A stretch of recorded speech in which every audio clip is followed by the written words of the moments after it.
and a lot of other great talent was on the show, but specifically Kota Ibushi versus Shinsuke Nakamura. I was watching that match with my friends, and it occurred to me, this is good. This is an art form. Before this, I kind of had the same, bog standard attitude towards wrestling, which is like, haha, this is funny, Macho Man, right? Like, ha ha ha, he talks funny, he does an elbow drop. And then suddenly it clicked for me, and I realized the way that these guys wrestle is emotional, it's athletic, it tells a story. These characters are, through the language, through the vocabulary of wrestling, which is unique to wrestling itself, and again, can't be replicated anywhere else. So they're creating something totally unique. And so it clicked for me, and I thought, I actually need to take this seriously. And I think I kind of love this, and I want to be like those guys. And so that was when it went from being kind of a joke, sorry guys, to something real and something that I had to take seriously. The ultimate Dan in the business. We have, we'll just go Dan, because you have so many names that you have. But thanks for joining in the program. It's a pleasure, Emmanuel. Do you want me to say my names real quick? Go for it. All right. I don't mind if I do, okay? Let me get my list. It's not the ultimate Dan in the business, okay? It's the hardest working Dan in showbiz, okay? I can tell you've been doing your research. But yeah, it's that. It's the Dan with the plan. Wow. It's the Poison promo, which is, based on a real story. I really get in trouble for the things that I say. I hope you know that, going into this. It's right? you. That's the thing. It's you. Yeah. The problem is it is me, right? Yeah. Because I was thinking, let's go back at the beginning. And sure. Yeah, what do you want to talk about? So how much of, we'll start off at the foundation of you just as a fan. Of course, there are so many wrestlers that you looked up to as a fan. What were some of those guys that kind of shaped you into that? Did I look up to other wrestlers? No. Sorry, I hate to correct the record so early, but you got me here in my pajamas. I'm trying to be as real as possible. Okay. I'll just tell you, I was watching professional wrestling thinking, these guys are bums. I could do what they do, but better. And I like to think that I'm pretty much all the way there. I don't know. I picture 10 years ago, I like indie wrestling personally. I mean, there's television wrestling, fair. And that's fine. And that's what everyone cares about. And that's what everyone knows. But usually TV wrestling bores the hell out of me. What really got me interested was indie wrestling, like live, in person, in your face wrestling. And when I found out that there was a couple of different shows in Austin, I Googled Wrestling Austin, Texas, and just to see what was out there.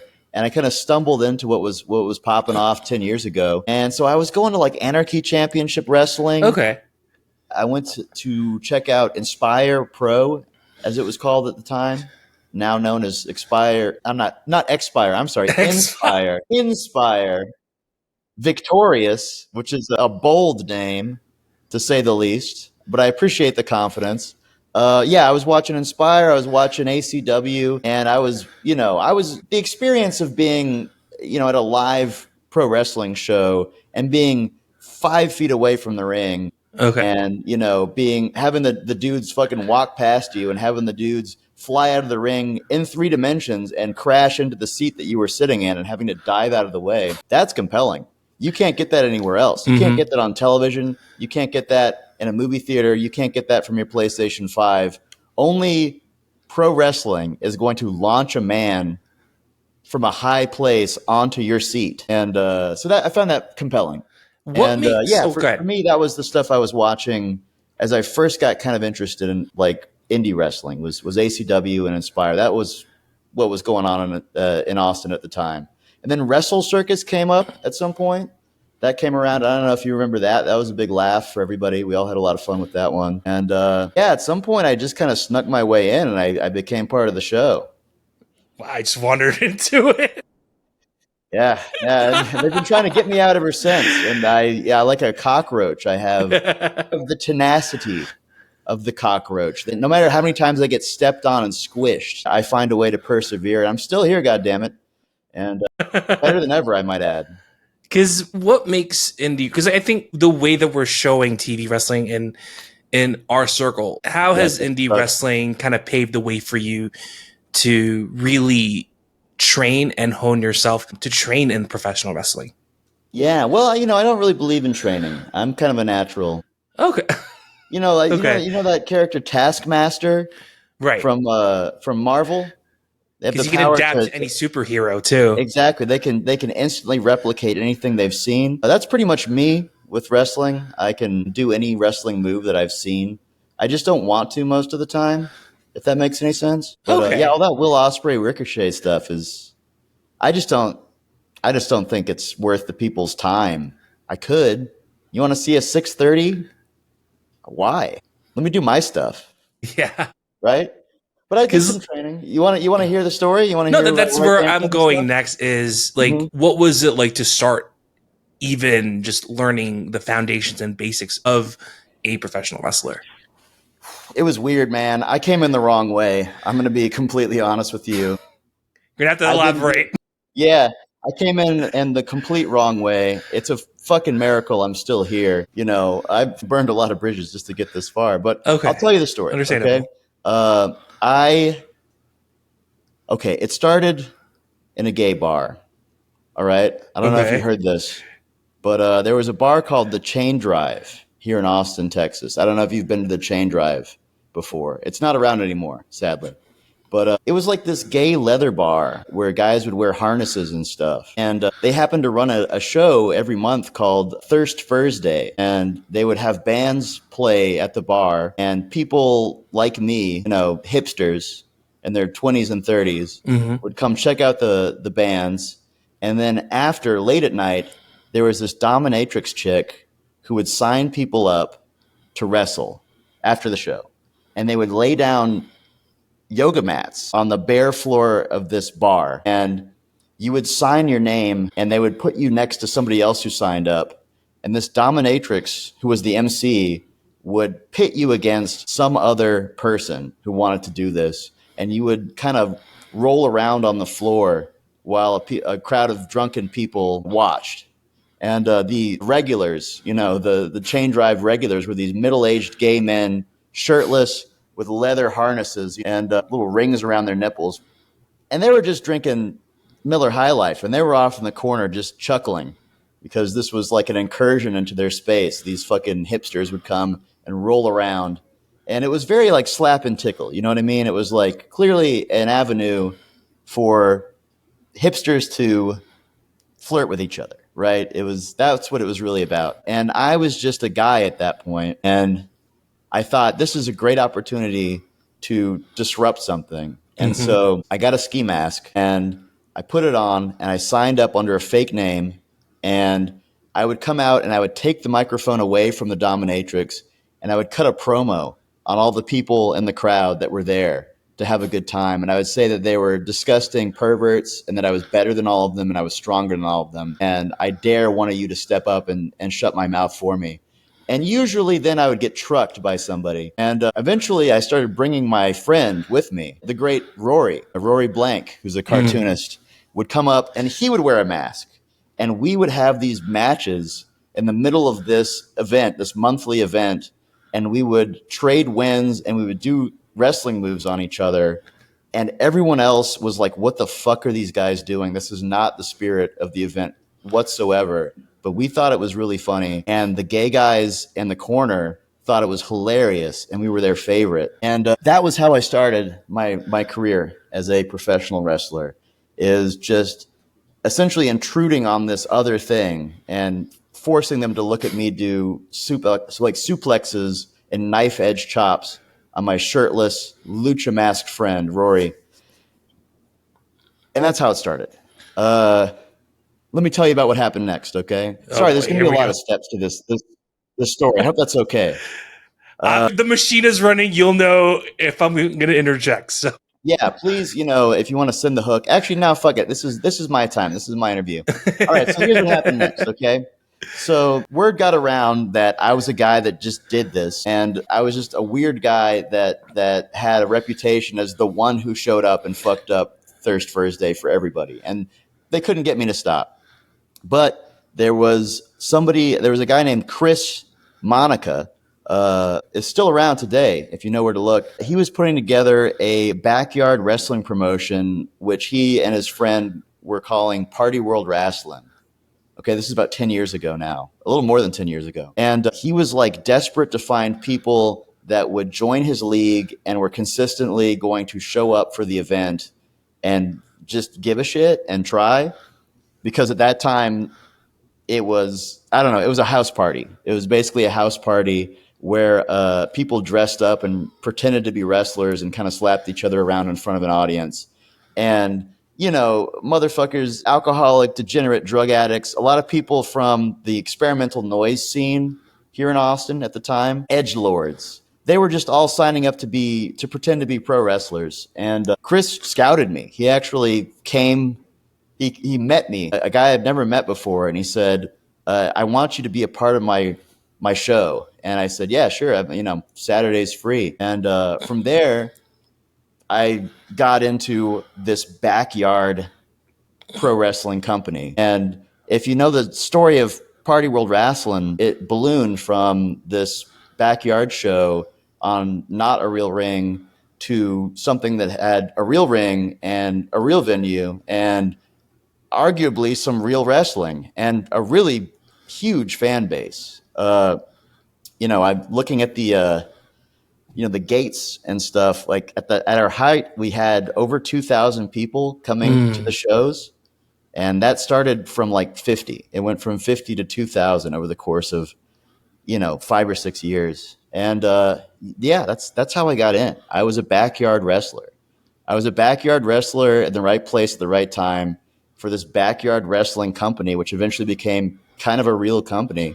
Right. And from that, I developed this, persona, and I even began to get real wrestling training. And at some point, I stopped pretending to be a real wrestler, and I started being a wrestler. And now I'm everybody's problem.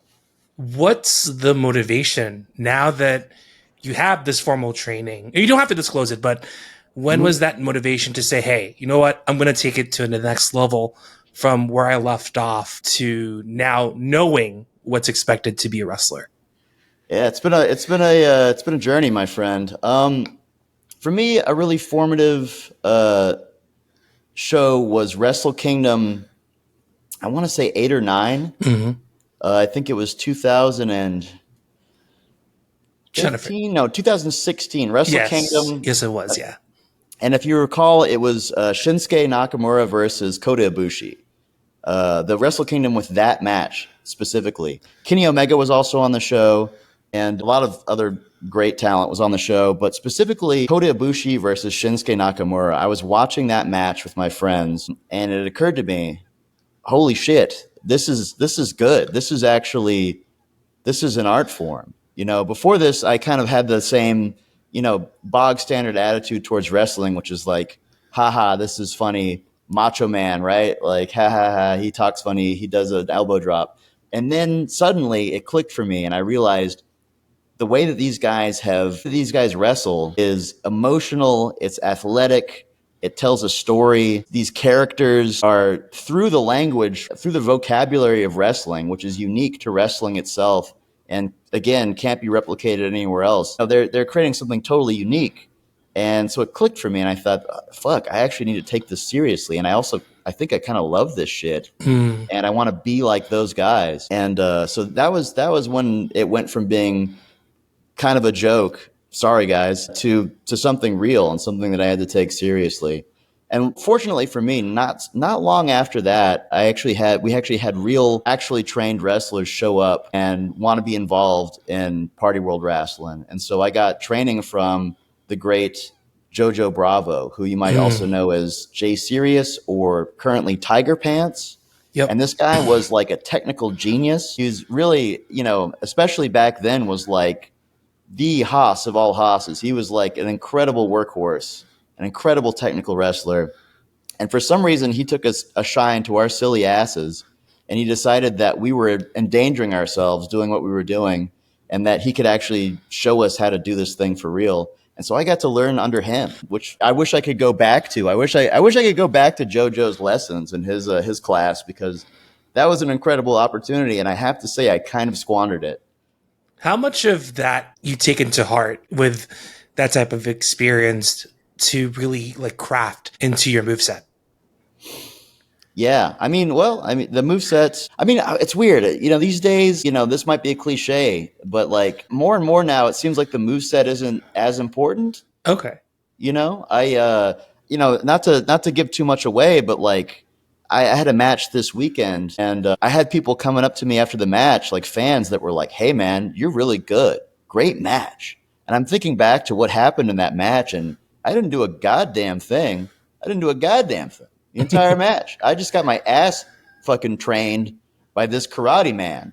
This goddamn Dustin Wynn, the Wind Dragon, came in and just beasted on me for like 6 to 8 minutes. And I got a couple of shots in, but there was no moveset. There was no plan. There was no moveset. I was just being me. And it was clear that that's what people like. You know, at least when it comes to me, I don't know. Some of these guys need to have crazy move sets to try to get over, but like I've got a lot of personality, and it comes through on the microphone, and it also comes through when the bell rings. And I had people telling me that I am good at this, and that it was a great match. And I mean, I hit a back suplex. You know, uh, that's something everyone can do. I don't know. I shouldn't. I should try harder. Let's pull the curtain back up. But I was going to ask this too, Yeah. where the personality, the mic work, the character that you've done, Hmm. how much of that how much of that experience has really shaped into what you're doing currently? I can't help it. I can't help Okay, it. that's fair. That's fair. I have to be like this. This is who I am. Do you understand? I don't, Right. you know, I don't take this off when I go home. All right. Right. I wear this fur coat every night when I go to bed because I like the feeling on my skin, on my arms. I also wear this t-shirt, which is of my own design. I just want to take a second here to plug this. I have t-shirts for sale. I don't know if you people knew that. This That is will be on something the that I show notes. made. We'll put that up there. Yeah, absolutely. You see this? This is me. This is me in front of the moon. You can tell that it's me because I've got the little Oh, I see the sunglasses. glasses. Oh, I see it there. I see it. Yeah, so I just walk around wearing my own merch and a fur coat and black gloves and sunglasses indoors at night. Wow. You tell me. You tell me what I'm supposed to do.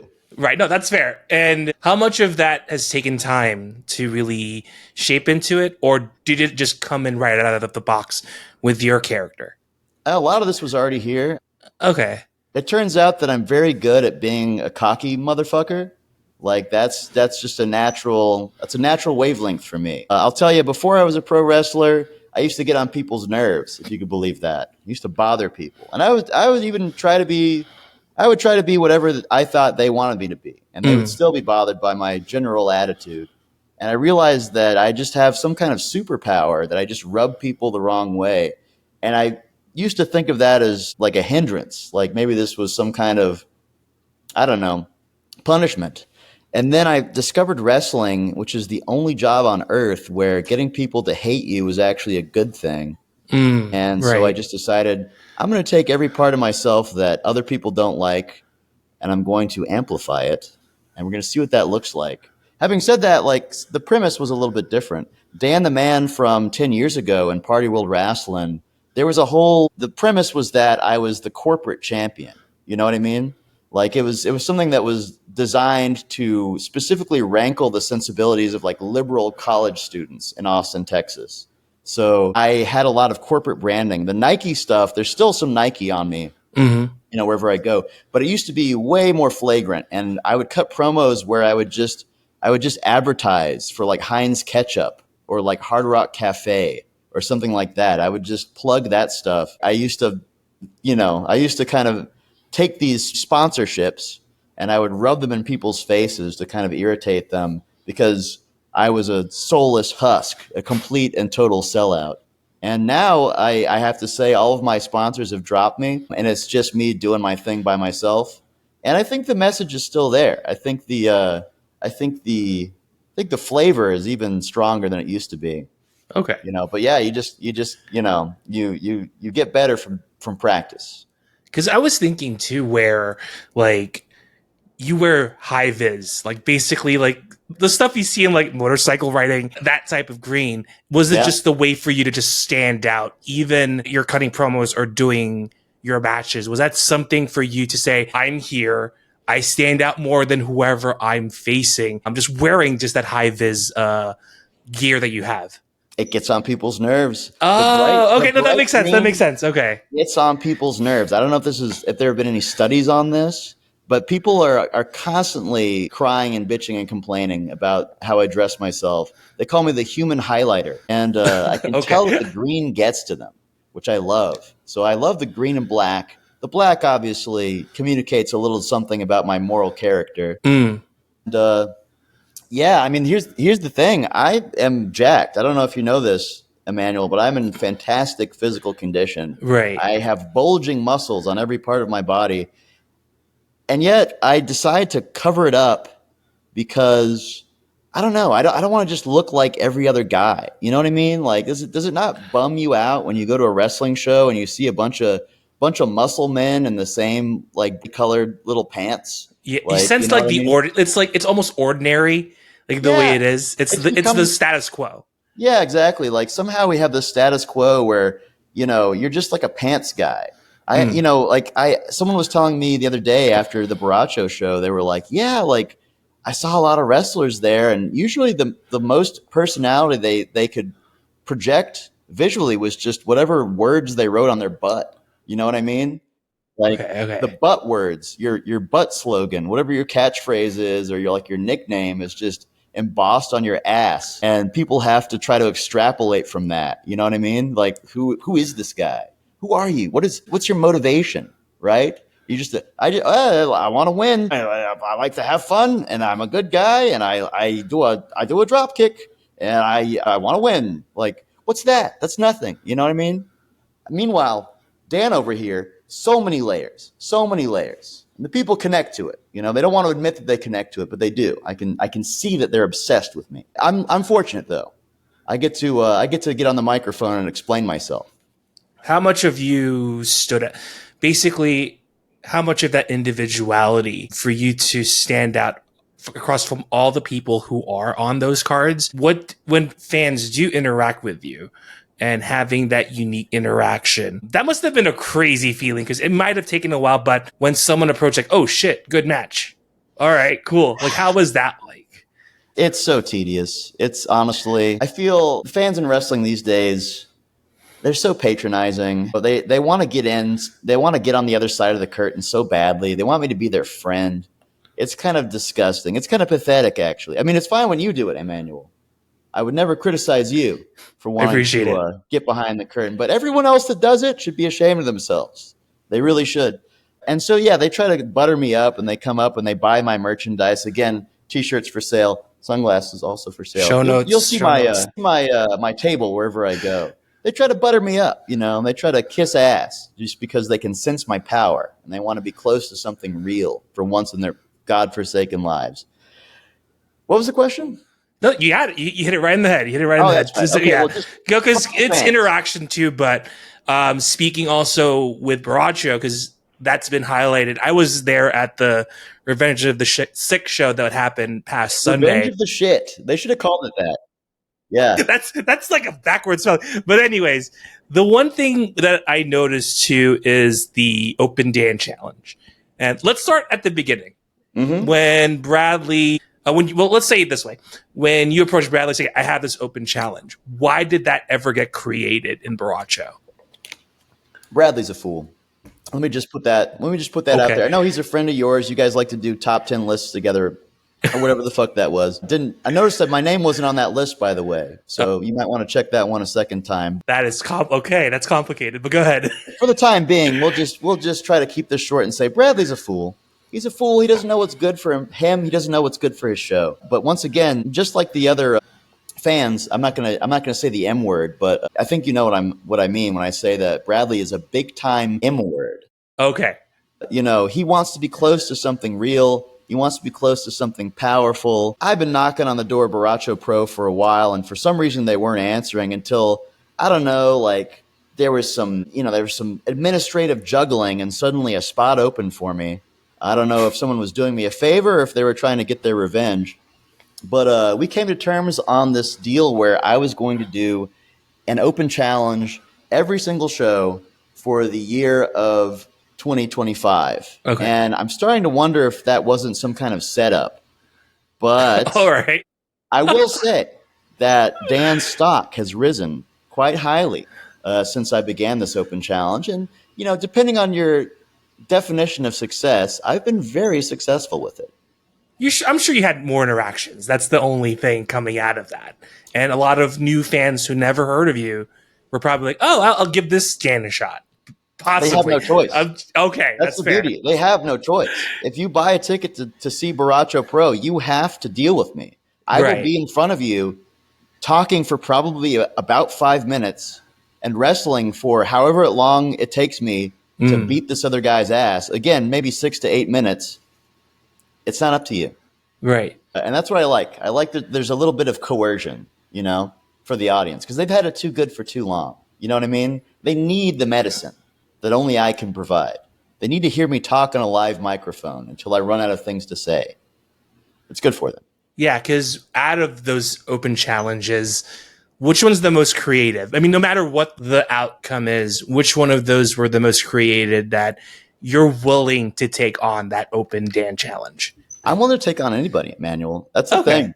I'm not in the past. I was going to say in the past, but of course, what would be that? I've had 3 so far, maybe 3.5, depending on how you count it. Okay. And I will say that some of those have to be stricken from the record, right? Okay, no, I understand. Jack Calloway came out there with his manager who was distracting me the entire time. That Goth Addams Family looking dude, the Uncle Fester guy. He was on the outside. He was being disruptive. He was running interference the entire time. I think we can all agree that we saw what he was up to. That match, stricken from the record. Okay. Next match, Chase Burdick, the mayor of Pound Town. A fine competitor. Unfortunately, he just didn't have what it takes to beat the Dan. So we're going to count that one. Okay. That's 1. That's 1-0 so far for the open challenge. I had so much fun with that match with Chase Burdick that I pretty much blacked out immediately after I got the pin. I don't remember what happened after that, but I assume I was partying all night. I got a little carried away, woke up in the hospital. It happens. All right. And that brings us to match number 3, Dustin Wynn, the goddamn Wind Dragon, which again, he's not a wrestler. I'm just going to say that. I know that's going to ruffle some feathers, but he is not a wrestler. He's a kung fu master. Okay. It's a different thing. It's a different show. It wasn't a wrestling match. It was a kung fu fight. And so we're going to take that match and we're going to strike it from the record as well. So it's right now I'm 1-0. Okay. I'm 1-0 so far. I'm undefeated in my open challenge. So I'm really looking forward to see who wants to step up next time. It could be literally anyone. I think, part of the fun of this is that I have so many enemies in wrestling. You have no clue how many people I've pissed off, both in front of a crowd and behind the scenes. It's ridiculous. Some of the most powerful players in wrestling history are aligned against me as we speak, plotting my downfall. And so they might send someone after me. Hell, they might step in and come after me themselves. So there's that. And then we think about the incredible cachet that comes with facing someone like me. So now you've got these young guys who don't know about me yet. They want to climb the ladder. They want to stake their name off of my reputation.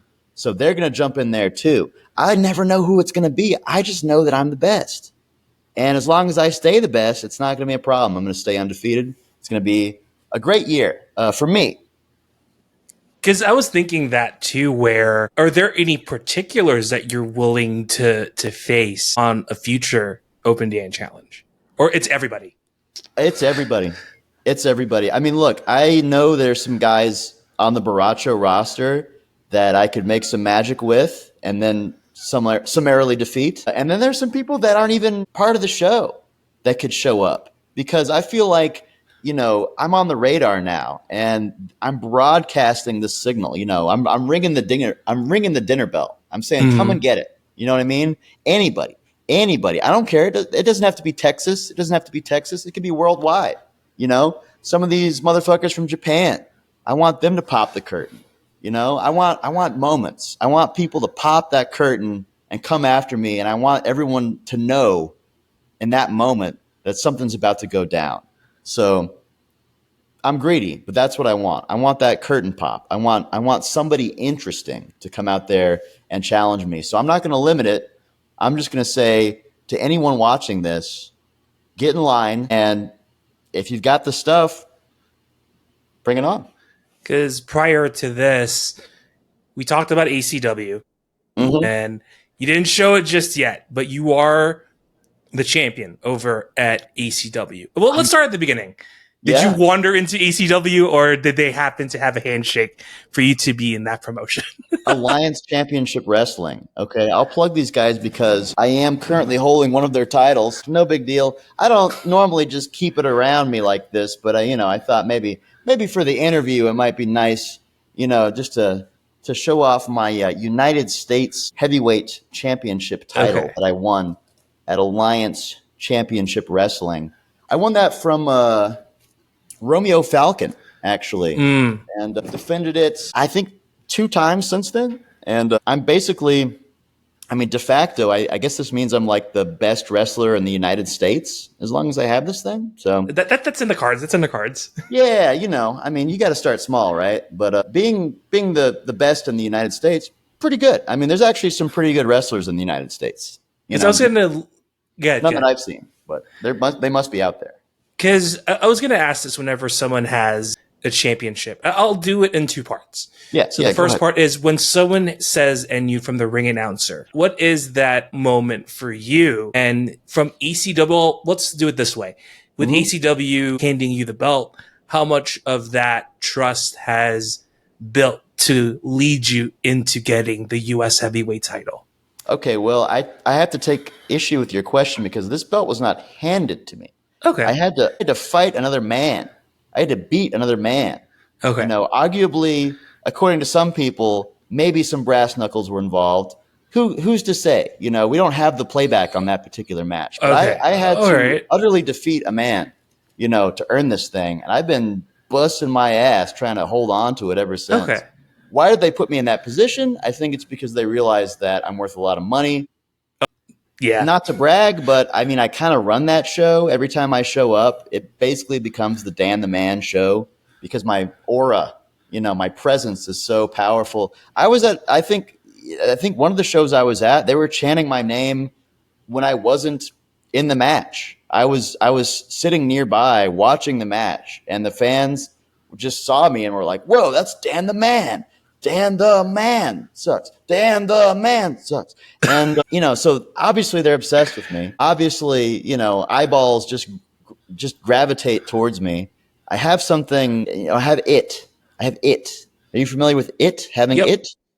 It's Well, it's Otis. the shorter form of it factor, but that's Yeah, I see probably what. right. I didn't. Yeah. I'm going to Google that later. But yeah, Yeah. whatever it is, I guess I have it. People like to look at me for whatever reason, and sometimes they really don't like to look at me.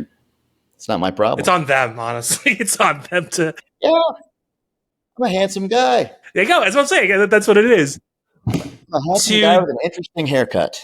right, and to defend those titles, were your standards of defending it. Will that ever change compared to what you're doing as a singles wrestler? Well, as a champion, I'm expected to uphold a certain standard of excellence, and I think I've been pretty successful so far. My run at Alliance Championship Wrestling, and I wish I could say that that level of effort was something that anyone else was capable of bringing to the table. Maybe one day I'll meet my match. I don't know. I don't know. It hasn't happened yet. But for now, with each of these subsequent defenses, and Yeah, you know that there will be that guy, but within that time period, that it might not standard be. will go. That standard will definitely change when that happens. Yeah, we'll see, right? What's great about this belt is that it means that I'm better than everyone else, right? It Right. means that I'm better than the guys that I beat for the belt. And so the more times I defend this thing, the more names are added to that list. You know what I mean? And not just those names on the list, but the guys that they've beaten. I'm actually better than those guys as well. So it creates this kind of Kevin Bacon scenario. You know what I mean? Where Oh, like by, you know, it's a okay. sort of an algebra that you can apply, a calculus, if you will, to determine which wrestlers I'm better than. And it becomes like a spider web of people I've beaten and people they've beaten, you know, and it stretches all the way up. It stretches all the way up to the top to John Cena. Right. I've beaten a guy who's beaten a guy who's beaten a guy who beat John Cena. Okay? Beat a Understand that. guy. Okay. Okay. Good. Yeah. Good. Good. Mhm. It took me a second. It took me a second. Good. Yeah, yeah. Actually, I think it might be one less. I think I might be 3 degrees from Cena, from beating Okay. Cena. And that's the world champion. So, I mean, arguably, right? So I'm better than him. So who am I not better than? I guess that's my question. Yeah. Look, it's like, especially now with wrestling as it is, and I am going to ask this a bit more multi-layered, like how you're doing things. Sure. When you started wrestling and when you're starting to learn your grind, how much of that landscape from your observation changes, or if it's the same from what you're doing things in the ring? All right, Emmanuel, you've been very well behaved. So I'm going to try to give you a real answer here. Okay, fair enough. Okay, I'm going to try to give you a real one, just for shits and giggles. Yeah, just like painting, just like writing novels, the further you go, the deeper it gets. And the better you get, the more you realize what you are bad at. And the more you realize how much distance there is between you and the peak of what you're Hmm. capable of. I'll say this, when I was 2 years in at wrestling, I thought I was the shit. I thought I was Okay. incredible. I had a lot of people telling me that I was like a natural, I was like a prodigy and all this other stuff. And then I look back on the work that I was doing 2 years in, and it's embarrassing. It's honestly, it's mortifying to see. I mean, it worked, right? Like, got It away with, finds its way for sure. yeah. But like, the guy that I am now would beat the shit out of the guy that I was then. And the guy that I Mm. was then was very confident. You know what I mean? It's almost galling. Now I'm a lot wiser, and I still believe in myself, but you have a sort of a broader perspective on things, I guess I'll say. And you realize how much work goes into, what other people do. And I hate to say it, but like my peers, I see the work they put in. Sometimes it impresses me, and sometimes it even Mm. moves me. I think that's the measure of a kind of artist, which I think I kind of am, which is that you. How will I put this? Hold on, I got to burp. I'm about to give you Love the it. secret. I'm about to give you the secret of making art. Here's the thing, okay? You watch something, you watch a movie, you read a book, you watch a television show, you go to the theater, you go to a museum, you see a work of art, and it moves you, right? Has this happened to you before, Emmanuel?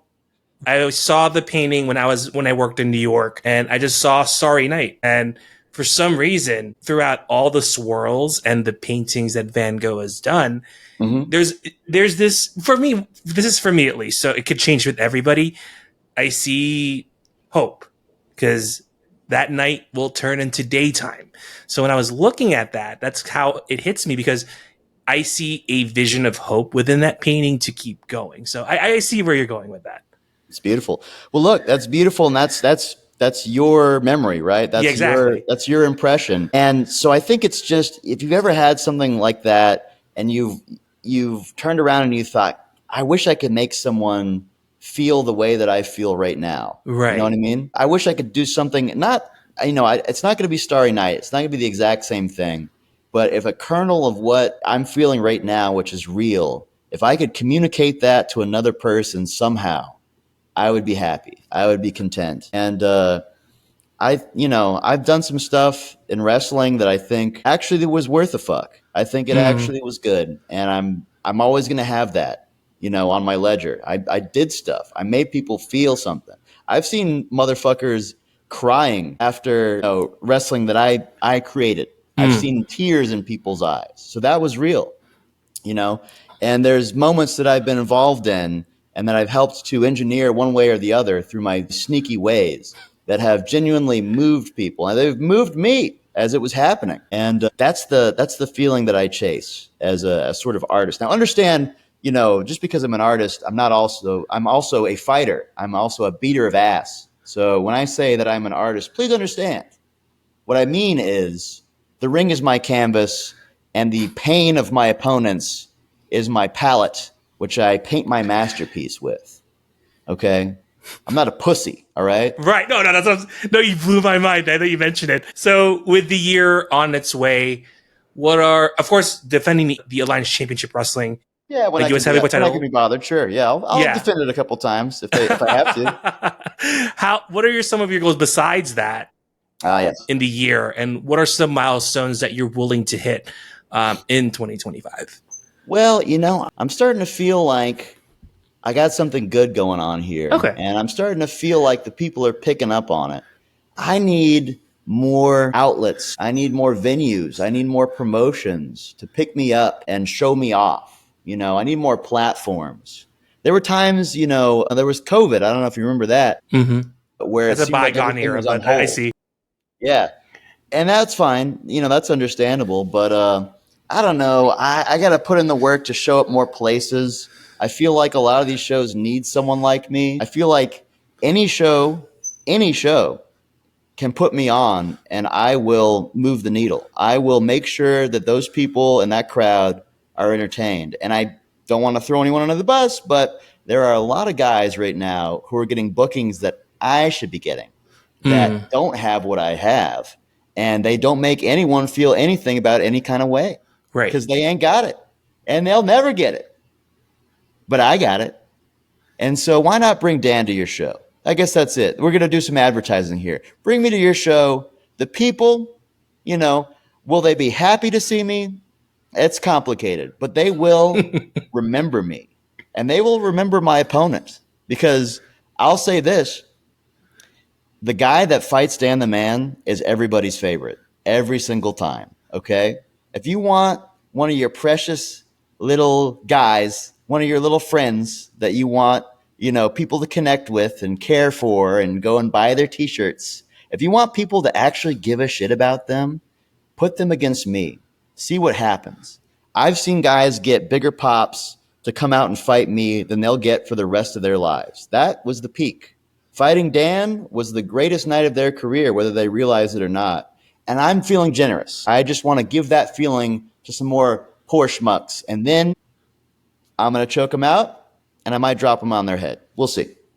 Wow. That's a very, very, very bold outlook in your year. And you got to be confident. Yeah, no, for sure. But this is great. And we've seen each other so many times in a lot of your matches. And honestly, you should get your flowers like now. And especially how you're doing things in the ring, particularly because I've seen you more on Baracho Pro and how much you're giving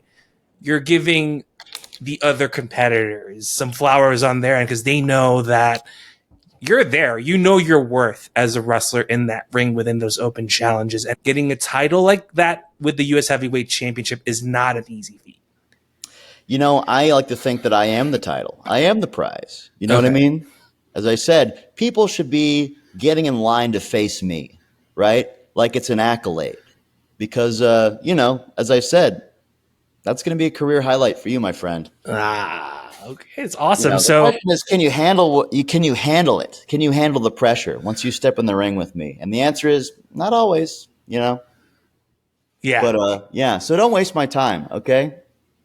Yeah, this is great. And we'll end our conversation with this. And if you were in the same, I think you kind of gave it away from a prior question, but if you were in the same room as a younger version of you, in adolescence, let's just do that. Let's just go all the way back. Let's go all the way back. I would stretch that motherfucker out. Oh no. Pause. I would stretch that motherfucker. Oh, we might make out. We might make out a little bit. Assuming I don't want it to be too much of an age gap. I'm not a creep, but Right. 28-year-old me can get it. And but then I would beat the fuck out of that motherfucker, and I would show him how to really do this. You know what I mean? That'll shape them. How dare you call yourself the best past me? How dare you? You're not aware that current me exists. And future me, fuck that guy, okay? He's overrated. Okay. Highly overrated. He would never take a win off of me. Fuck future Dan. Past Dan, you're a little pussy bitch. I'm going to put you down. We're going to make out, and then you're going to learn something, okay? Okay. This is great. I'm trying to like compose, but honestly, like throughout our interactions, and we'll pull the curtain back a little bit, not too much. Just talking to you has been such a treat, and seeing you in the ring that was some of the coolest things I've ever seen in your time in the ring. So, but I have nothing left to give. You have the floor. Where can we find you? Well, you can find me on Instagram, Facebook, Twitter, now known as X, apparently. Yeah. Blue Sky. You can find me on Threads. You can't find me on Twitter. I mean, you can't find me on Tinder. I'm not on there. Don't look. If you see someone that looks like me on Tinder, swipe left. That's gimmick infringement. It's a robot. Don't trust it. But you can find me under the same name everywhere, which is Ultimo Dan Man. Ultimo Dan Man, okay? That is Spanish for Ultimate Dan Man or Final Dan Man. But Ultimo, that's Ultimo, Dan Man. Look for it. Find me, follow me, like my shit. Don't talk shit to me in the comments. Don't fucking do it, because I will come back at you with the fury of 1,000 electric eels. Wow. That's oddly specific, but we'll end our episode. Thank you so much for tuning in, whether you're on YouTube, Spotify, or on iHeartRadio. Thank you so much for tuning in, and we're on to the next one. Bye. Absolutely. Toodaloo.